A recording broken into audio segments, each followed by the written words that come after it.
আমি আবার চলে এসেছি আমার পূর্ব পাঠ সন্ধিকে সঙ্গে নিয়ে ধারাপাত ইউটিউব চ্যানেলে। আজকে আমার পাঠের অংশ ব্যঞ্জন সন্ধি। তো আগের দিন আমি স্বরসন্ধি বুঝিয়েছিলাম, যারা সেটা দেখেছো ভালো, আর যারা দেখোনি তারা আমার ডেসক্রিপশন বক্সের লিংক থেকে ওটা দেখে নিতে পারো। সন্ধি জিনিসটা ভীষণ দীর্ঘ, তাই সময় নষ্ট না করে আমি একদম বিষয়তে চলে যাচ্ছি। আজকের বিষয় ব্যঞ্জন সন্ধি। তো ব্যঞ্জন সন্ধি কাকে বলে? পাশাপাশি অবস্থিত একটি স্বরবর্ণের সঙ্গে একটি ব্যঞ্জন বর্ণ, অথবা একটি ব্যঞ্জন বর্ণের সঙ্গে একটি স্বরবর্ণ, বা একটি ব্যঞ্জন বর্ণের সঙ্গে একটি ব্যঞ্জন বর্ণের মিলন হলে তাকে ব্যঞ্জন সন্ধি বলে। তাহলে ব্যঞ্জন সন্ধিতে আমরা তিনটে ধরন দেখলাম: স্বরবর্ণের সঙ্গে ব্যঞ্জন বর্ণ, ব্যঞ্জন বর্ণের সঙ্গে স্বরবর্ণ, ব্যঞ্জন বর্ণের সঙ্গে ব্যঞ্জন বর্ণ মিলন হলে ব্যঞ্জন সন্ধি হয়। প্রথম সূত্র হচ্ছে স্বরবর্ণের সঙ্গে ব্যঞ্জন বর্ণের মিলনে ব্যঞ্জন সন্ধি। যেমন পদের শেষে স্বরবর্ণের পর যদি ছ থাকে, তাহলে সেই ছয়ের জায়গায় চয় ছয় হবে। যেমন প্র প্লাস ছদ, এই ছটা চয় ছয় হয়ে গেল। প্র প্লাস ছদ ইজ ইকুয়াল টু প্রচ্ছদ। এরপর ব্যঞ্জন বর্ণ প্লাস স্বরবর্ণের মিলনে ব্যঞ্জন সন্ধি হয়। তার উদাহরণ যেমন ক, চ, ট, ত, প, এগুলো হচ্ছে প্রতি বর্গের প্রথম বর্ণ।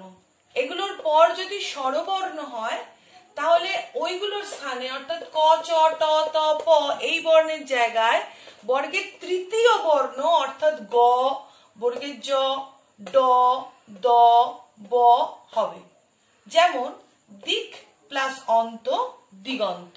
3 নম্বর হচ্ছে ব্যঞ্জন বর্ণের সঙ্গে ব্যঞ্জন বর্ণের মিলনে ব্যঞ্জন সন্ধি। সেক্ষেত্রে ত বা দ এর পর যদি চ বা ছ থাকে, তাহলে ত আর দ এর স্থানে চ হবে। কি বললাম? ত আর দ এর পর যদি চ আর ছ থাকে, তাহলে ত আর দ এর স্থানে চ হবে। এই চ পূর্ব বর্ণে যুক্ত হবে। যেমন সৎ প্লাস চরিত্র ইজ ইকুয়াল টু সৎ চরিত্র। আবার শরৎ প্লাস চন্দ্র ইজ ইকুয়াল টু শরৎচন্দ্র।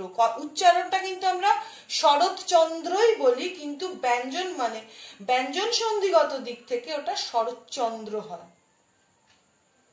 একই রকম ভাবে 4 নম্বর সূত্রটা 3 নম্বর সূত্রের মতোই। ত আর দ এর পর বর্গের জ আর ঝ থাকলে ত আর দ এর স্থানে বর্গের জ হবে। যেমন যাবৎ প্লাস জীবন ইজ ইকুয়াল টু যাবজ্জীবন।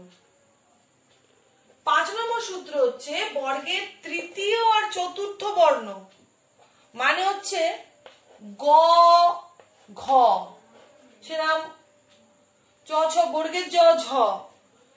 বুঝতে পেরেছো? বর্গের তৃতীয় আর চতুর্থ বর্ণ অন্তস্থ বর্ণ, মানে অন্তস্থ জ, র, ল, ব আর হ যদি পরে থাকে, তাহলে বর্গের প্রথম বর্ণটা বর্গের তৃতীয় বর্ণে পরিণত হবে। যেমন ঋক প্লাস বেদ ইজ ইকুয়াল টু ঋগ্বেদ। এখানে আরেকটা কথা বলে দেবো, এই হসন্ত, এই যে ঋক বেদের হসন্ত, ব্যঞ্জন সন্ধিতে এই হসন্তটা কিন্তু ভীষণ গুরুত্বপূর্ণ একটা বিষয়। ব্যঞ্জন সন্ধিতে এই হসন্ত না দিলে ওটা কেটে দেওয়া যায়। তাই ব্যঞ্জন সন্ধির ক্ষেত্রে বেশিরভাগ জায়গায় এই এই হসন্তটা দেখতে পাওয়া যাবে। এই হসন্তটা মাস্ট ব্যঞ্জন সন্ধির ক্ষেত্রে দিতেই হবে।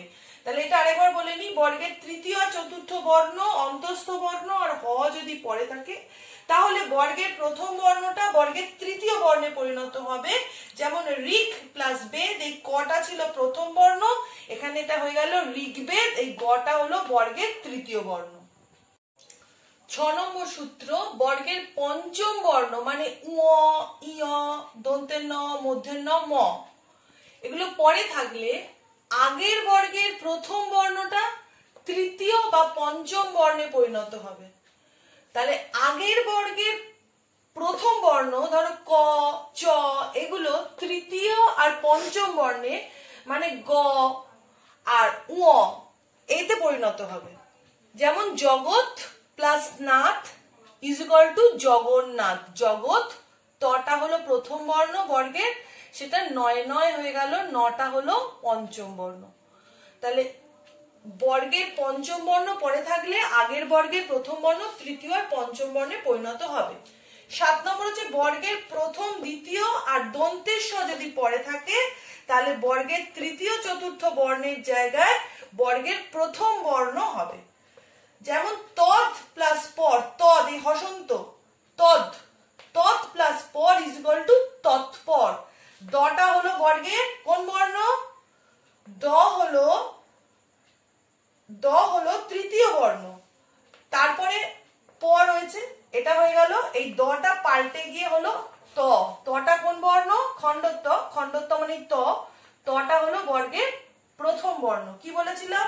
বর্গের প্রথম দ্বিতীয় আর দন্তের সটা যদি পরে থাকে, পটা কিন্তু বর্গের প্রথম বর্ণ পরে থাকে, তাহলে তৃতীয় আর চতুর্থ বর্ণটার জায়গায় প্রথম বর্ণ আসবে। তৎ প্লাস পর ইজ ইকুয়াল টু তৎপর। ৮ ত বর্গের পর ট বর্গ থাকলে ত আর দ স্থানে ড হবে, ড। যেমন উৎ প্লাস ডিন ইজ ইকুয়াল টু উড্ডিন। ৯ ত বা দ এর পর তালবস্য থাকলে ত আর দ স্থানে চ হবে আর তালিবস্যর জায়গায় ছ হবে। এই দুটো মিলে চয় ছয় হবে আর চয় ছয়টা পরবর্ণে যুক্ত হবে।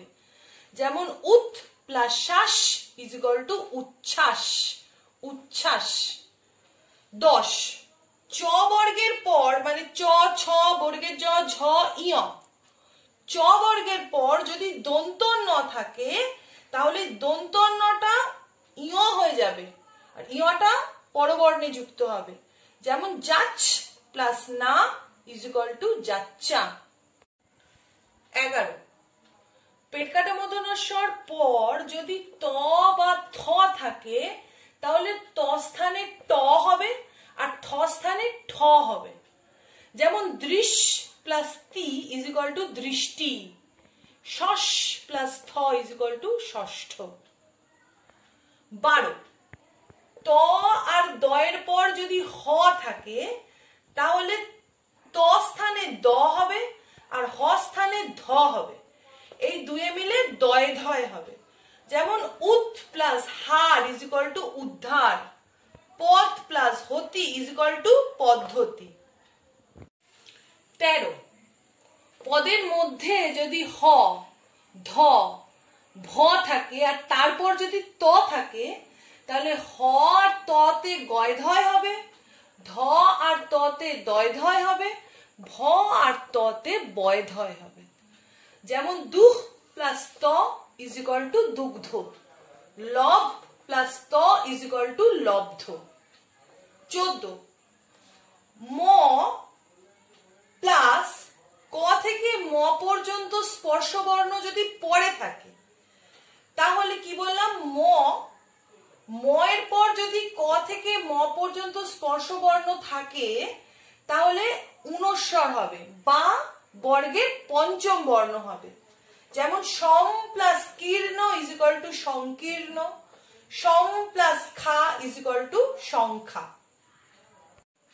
১৫ দন্তের ন এর পর যদি কোনো উষ্ণ বর্ণ থাকে, উষ্ণ বর্ণ মানে হচ্ছে তালবস্য, পেট কাটা মূর্ধন্যস্ব, দন্তের স আর হ, তাহলে দন্তের নটা ঊনস্বর হয়ে যাবে, দন্ত নটা ঊনস্বর হয়ে যাবে। যেমন হিং প্লাস সা ইজ ইকুয়াল টু হিংসা। ১৬ উৎ, উৎ এই উপসর্গটার পর যদি স্থা ধাতু থাকে তাহলে স্থায়ের দন্তের সটা লোপ পাবে আর এই উতের তটা থ হয়ে যাবে। যেমন উৎ প্লাস স্থাপন ইজ ইকুয়াল টু উত্থাপন। কি বলেছিলাম? এই তটা থ হয়ে যাবে আর দন্তের সটা লোপ পাবে, তাই উৎ প্লাস স্থাপন ইজ ইকুয়াল টু উত্থাপন। ১৭ সম পরি এই উপসর্গগুলোর পর যদি ক্রি ধাতু নিষ্পন্ন কোনো পদ থাকে তাহলে এই ক্রি ধাতুর আগে একটা দন্তের স আসবে, আর এই সমের মটা অনুস্বর হয়ে যাবে। যেমন সম প্লাস কৃত ইজ ইকুয়াল টু সংস্কৃত, কিন্তু এই পরি উপসর্গতে কোনো পরিবর্তন হবে না, শুধু ক্রি ধাতু নিষ্পন্ন যে পদটা থাকবে তার আগে একটা দন্ত স আসবে। যেমন পরি plus car is equal two পরিষ্কার। সন্ধির 17টা ব্যঞ্জন সন্ধির 17টা সূত্র হয়ে গেছে। এবার যেটা করাবো সেটা হচ্ছে নিপাতনে সিদ্ধ ব্যঞ্জন সন্ধি। নিপাতনে সিদ্ধ স্বরসন্ধি আগের দিন করিয়েছিলাম, আজকে নিপাতনে সিদ্ধ ব্যঞ্জন সন্ধি। এই নিপাতনে সিদ্ধ ব্যঞ্জন সন্ধিরও স্বরসন্ধির মতো নির্দিষ্ট কোনো সূত্র নেই, সূত্রবদ্ধ করা যায় না। এর উদাহরণ দেবো, Chhath plus 10 is equal to ষোড়শ, সিনহ প্লাস অ ইজ ইকুয়াল টু সিংহ, পর প্লাস পর ইজ ইকুয়াল টু পরস্পর। এবার আমি বলবো বাংলা ব্যঞ্জন সন্ধি। বাংলা ব্যঞ্জন সন্ধির এই শব্দগুলো আমরা বহুবার ব্যবহার করি, যেমন জগৎ প্লাস বন্ধু ইজ ইকুয়াল টু জগবন্ধু, বৎ প্লাস জাত ইজ ইকুয়াল টু বজ্জাত, 5 প্লাস জন ইজ ইকুয়াল টু 5 জন। মোটামুটি ব্যঞ্জন সন্ধি আজকে শেষ করলাম। ব্যঞ্জন সন্ধির সূত্র সংখ্যা অনেক বেশি, দেখলে প্রায় 17টা সূত্র বলেছি। তারপর নিপাতনে সিদ্ধ ব্যঞ্জন সন্ধি বলেছি, তারপর বাংলা ব্যঞ্জন সন্ধি বলেছি। তাই ব্যঞ্জন সন্ধি বিষয়টাতে অনেক বেশি উদাহরণ দিতে পারলাম না, একটা দুটো করে উদাহরণ দিলাম। বাকিটা এটা তোমাদের বোঝবার জন্য একটু সাহায্য করা, বাকিটা তোমরা নিজেরা চর্চা করলেই পেয়ে যাবে। এই অবধি আজকে আমি আমার ভিডিও শেষ করলাম। নেক্সট যেটা আমি 3 নম্বর ভাগ করব সেটাতে আমি বিসর্গ সন্ধিটা বুঝিয়ে দেবো। এইভাবে আজকে মোটামুটি এখানেই আমি শেষ করব। শুধু তোমাদের কাছে একটাই অনুরোধ, আমার ভিডিও তোমরা বেশি বেশি করে দেখো, তোমরা শেয়ার করো, লাইক করো, আর প্লিজ প্লিজ তোমরা আমার ধারাপাতকে সাবস্ক্রাইব করো এবং তোমাদের বন্ধুদের মধ্যেও এটাকে ছড়িয়ে দেওয়ার চেষ্টা করো, যাতে আমি আমার এই কাজটায় আরো বেশি অনুপ্রেরণা পাই। আর এই পর্যন্ত, পরের দিন আমি খুব তাড়াতাড়ি বিসর্গ সন্ধি নিয়ে আবার চলে আসবো।